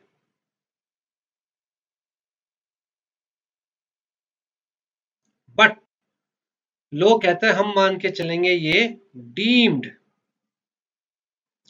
To accrue arise in India. मतलब एट प्रेजेंट आप इंडिया में रह नहीं रहे, एट प्रेजेंट आपको इंडिया में कोई जॉब नहीं करनी पड़ रही, एट प्रेजेंट आपको इंडिया में रिसीव नहीं हो रही पेंशन। कहाँ रिसीव हो रही है, यूएसए में, यूएसए के खाते में। फिर भी डीम्ड टू एक्रू और अराइज इन इंडिया, क्यों, क्योंकि इस पेंशन का बेस क्या है, जो आपने जॉब की थी इन इंडिया। ठीक है जी, तो ये एक सिंपल सा एग्जांपल है, डीम्ड टू एक्रू और अराइज इन इंडिया। तो जी सेक्शन 5 ने कहा आरओआर के केस में तो भैया जो इनकम डीम्ड टू एक्रू और अराइज इन इंडिया वो भी टैक्सेबल इन इंडिया। अब तीसरा केस देखिए, मैं बार बार क्यों हाईलाइट कर रहा हूं, क्योंकि यहाँ पर बच्चे कंफ्यूज होते हैं, इसलिए मैं टाइम देना चाह रहा हूँ इस चीज को। तीसरा केस क्या है, इनकम एक्रू और एराइज। यहाँ पर डीम्ड टू एक्रू और एराइज नहीं लिखा हुआ, यहाँ पर भी था डीम्ड टू रिसीव्ड, यहाँ पर भी था डीम्ड टू एक्रू और एराइज, बट यहाँ पर डीम्ड टू एक्रू और एराइज नहीं लिखा हुआ। इसका मतलब any income which is deemed to accrue और arise outside India is not taxable in India in any case. कहो तो ये बात मैं दोबारा लिख देता हूं टाइम देने के लिए।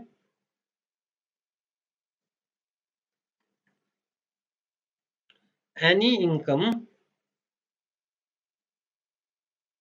विच deemed to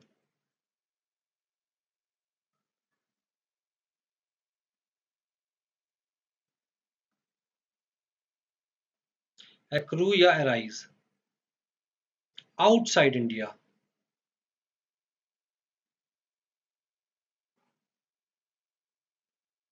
not taxable in India in any case.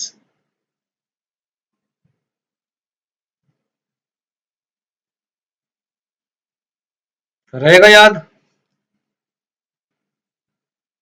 चलो जी, आरओआर केस क्लियर अभी। हम्म,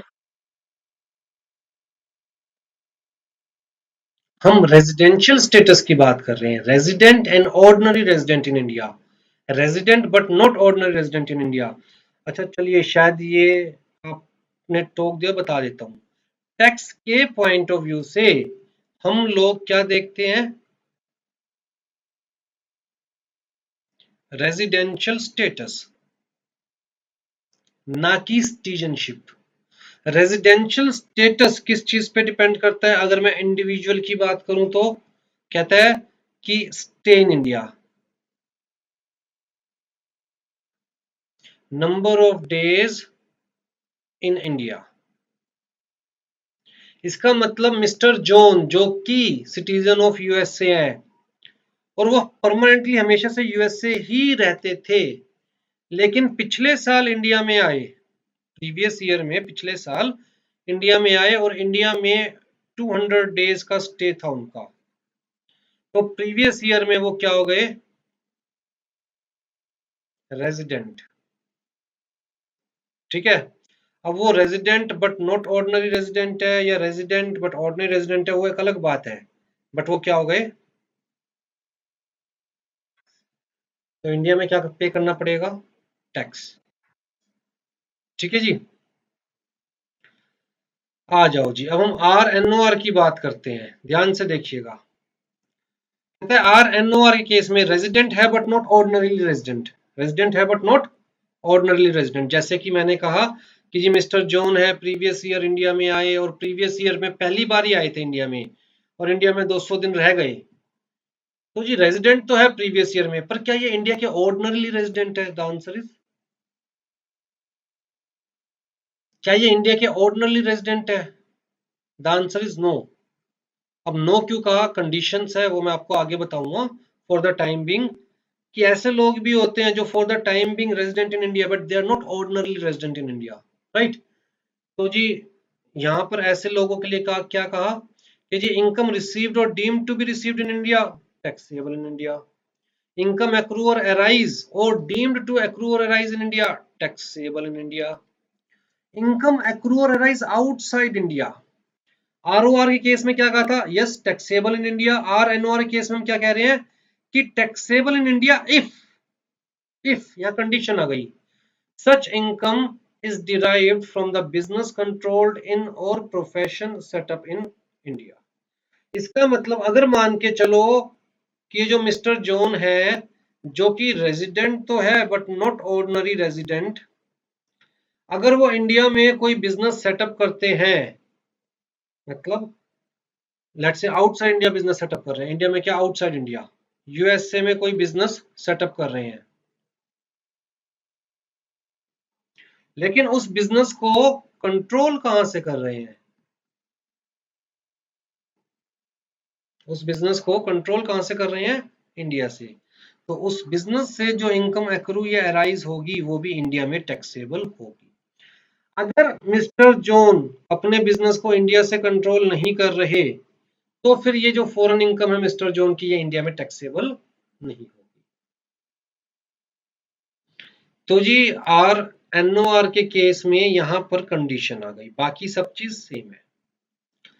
अगर हम नॉन रेजिडेंट की बात करें, a person who is basically not resident in India, ना आरओआर है ना आर एनओआर है, उस केस में तीसरी वाली कंडीशन खा गए हम, फॉरेन इनकम वाली कंडीशन खा गए। कहता है उसकी फॉरेन इनकम इंडिया में टैक्सेबल नहीं है, सिर्फ कौन सी इनकम टैक्सेबल है इंडिया में, इनकम रिसीव्ड और deemed to be received in India, income accrue और अराइज और डीम्ड टू एक्रू और अराइज इन इंडिया। तो जी जो पहले दो बॉक्स हैं वो तीनों केस में सेम है, ये वाला बॉक्स एंड ये वाला बॉक्स। तीसरा बॉक्स है वो आरओआर के केस में taxable in India, R NOR के केस में taxable in India if it is controlled from India, right. और एनआरए केस में not at all taxable in India. तो जी जो पहले दो बॉक्स है वो है क्या, मैंने क्या लिखा है यहाँ पर, रिसिप्ट और सोर्स। तो कुल मिला के बात क्या हुई, if the income is received in India, चाहे deemed to received in India, taxable in India in every case. If the source of income is in India, taxable in India in every case.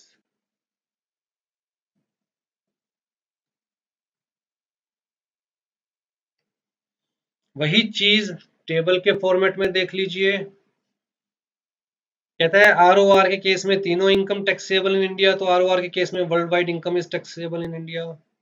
आरएनओआर के case में तीन, पहली दो तो है ही taxable in India, तीसरी जो फॉरेन इनकम है वो taxable in India if derived from the business controlled in और प्रोफेशन सेटअप इन इंडिया। अगर मैं बात करूं एनआर केस में तो सिर्फ ये दो इनकम टैक्सेबल है, तीसरी इनकम का कोई चक्कर ही नहीं है, फॉरेन इनकम का कोई चक्कर ही नहीं।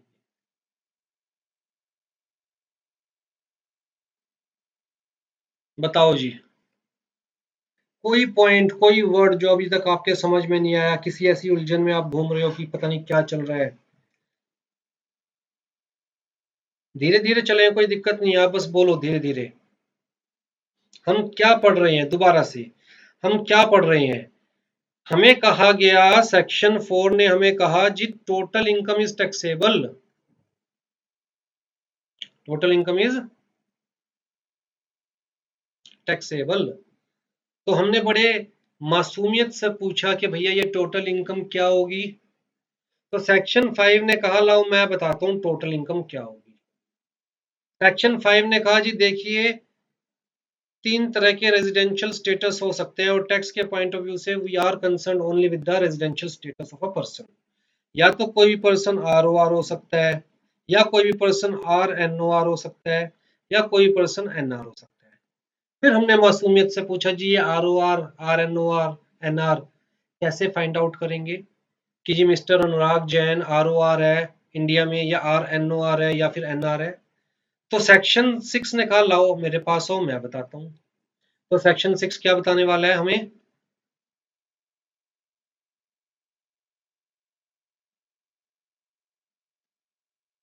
अब सेक्शन 5 ने कहा जी मैं बताता हूं कि कौन सी इनकम टोटल इनकम में इंक्लूड होगी आरओआर की, कौन सी इनकम टोटल इनकम में इंक्लूड होगी आरएनओआर की, कौन सी इनकम टोटल इनकम में इंक्लूड होगी एनआर की।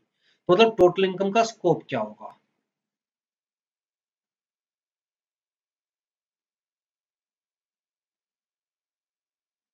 ठीक है जी। तो सेक्शन 5 ने कहा जी देखो, या तो कोई भी इनकम को हम कंसीडर करेंगे ऑन रिसिप्ट बेसिस या फिर on source basis.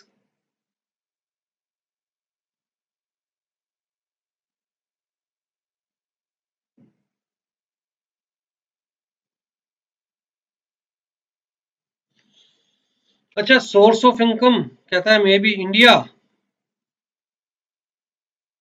May be outside India.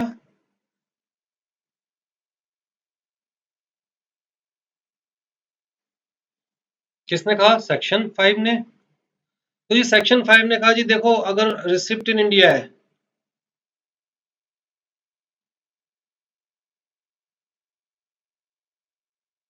Taxable in India, बात खत्म। किस केस में जी टैक्सेबल इन इंडिया? कहता है हर केस में टैक्सेबल इन इंडिया, चाहे आरओआर है, चाहे आरएनओआर है, चाहे एनआर है, हर केस में टैक्सेबल इन इंडिया, बात खत्म। अच्छा, सोर्स ऑफ इनकम अगर इंडिया है तो जी टैक्सेबल इन इंडिया।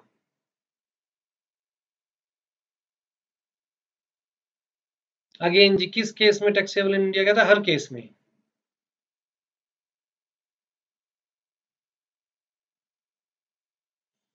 अगर source of income outside India है तो इसने कहा जी देखिए, यहां पर फिर दोबारा दो कंडीशन आती है कि बिजनेस जो आउटसाइड इंडिया है वो कंट्रोल्ड इन इंडिया है या नहीं है, या प्रोफेशन सेटअप इन इंडिया है या नहीं है, राइट। तो जी कंट्रोल्ड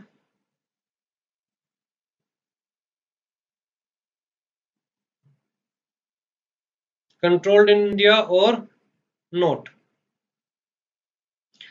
हमने कहा जी अगर कंट्रोल्ड इन इंडिया है तो उसने कहा जी तीनों केस में।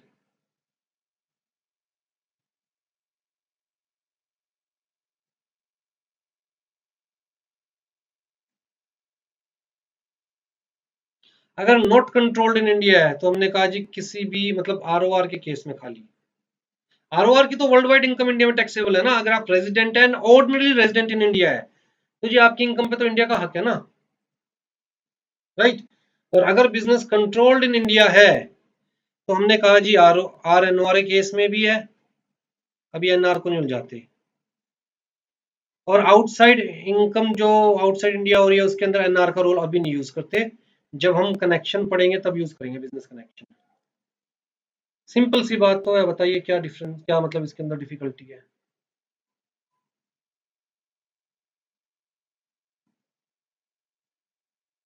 बताइए जी, कोई डाउट हो तो।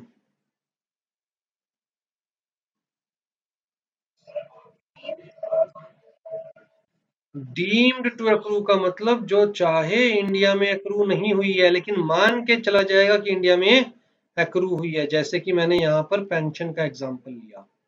अभी तो हर कंसेप्ट को बड़ा डिटेल में समझाया जाएगा, कौन सा ये कंसेप्ट खत्म थोड़ा हो गया है।